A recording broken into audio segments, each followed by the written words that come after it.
Halo semuanya, Om Swastiastu, selamat datang di channel YouTube saya. Sebelum kita menjelajah, saya ingin mengajak teman-teman untuk membayangkan bahwa bagaimana hujan yang hanya terjadi dalam satu hari dapat menyebabkan banjir di berbagai wilayah di Provinsi Bali. Jadi peristiwa inilah yang terjadi pada September tahun 2025 dan menjadi salah satu kejadian hidrometeorologi yang cukup menarik untuk dikaji. Sebelumnya, perkenalkan saya Oktaviani Anantarahi, mahasiswa dari Program Studi Manajemen Sumber Daya Perairan, Fakultas Pertanian Sains dan Teknologi Universitas Warmadewa.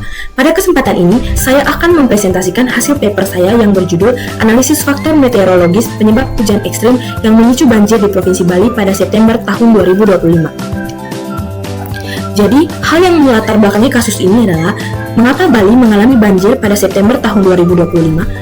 Jadi pada tanggal 9 hingga 10 September 2025, Provinsi Bali mengalami kejadian hujan yang ekstrim yang menyebabkan banjir di beberapa wilayah seperti Denpasar, Badung, Gianyar, Tabanan, dan juga Karangasem. Banjir tersebut tidak hanya disebabkan oleh tingginya curah hujan, tetapi juga dipengaruhi oleh interaksi berbagai faktor meteorologis seperti kondisi atmosfer, suhu permukaan laut, pola angin, serta variabilitas iklim global. Oleh karena itu, diperlukan analisis untuk mengetahui faktor-faktor yang berperan dalam kejadian hujan ekstrim tersebut. Slide ini menunjukkan hubungan antara atmosfer dan laut dalam proses terbentuknya hujan yang ekstrim.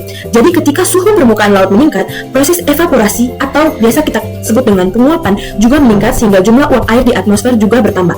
Uap air tersebut kemudian membentuk awan konvektif yang menghasilkan hujan dengan intensitas tinggi yang akhirnya memicu banjir. Jadi, teman-teman dapat melihat di sebelah kanan terlihat peta anomali suhu permukaan laut pada bulan September tahun 2025.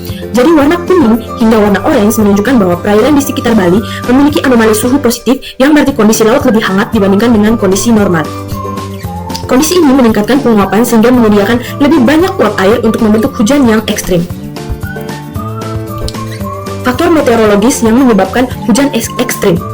Yang pertama adalah curah hujan yang sangat tinggi, yang kedua anomali suhu permukaan yang laut yang positif, yang ketiga konvergensi angin yaitu pertemuan massa udara yang mendukung pembentukan awan hujan, yang keempat ada kondisi ENSO yang berada pada fase netral menuju La Nina sehingga meningkatkan peluang terbentuknya hujan, dan yang terakhir adalah kondisi atmosfer yang lembab sehingga proses pembentukan awan menjadi lebih intens.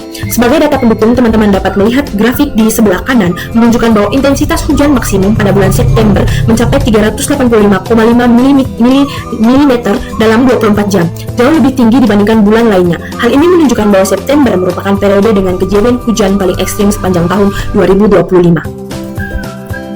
Pada slide ini ditampilkan dua grafik sebagai data pendukung hasil penelitian.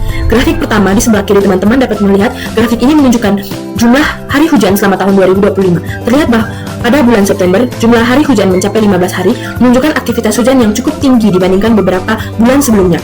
Grafik kedua di sebelah kanan menunjukkan anomali suhu permukaan laut atau SST. Nilai anomali berada pada kisaran 0,25 hingga 1 derajat Celcius yang menunjukkan bahwa suhu permukaan laut di sekitar Bali lebih hangat dibandingkan dengan kondisi normal. Kondisi ini meningkatkan proses evaporasi sehingga kandungan uap air di atmosfer terus bertambah. Data-data tersebut menunjukkan bahwa tingginya curah hujan di Provinsi Bali didukung oleh kondisi laut yang lebih hangat sehingga peluang terjadinya hujan ekstrim semakin besar. Yang berikut adalah pengaruh perubahan iklim. Selain faktor meteorologis regional, perubahan iklim juga berkontribusi terhadap kejadian hujan ekstrim ini. Di antaranya adalah hasil analisis menunjukkan bahwa kondisi atmosfer saat kejadian menghasilkan hujan sekitar 7% lebih tinggi dibandingkan kondisi historis. Hal ini menunjukkan bahwa perubahan iklim memperbesar peluang terjadinya hujan ekstrim ketika didukung oleh kondisi atmosfer laut yang sesuai.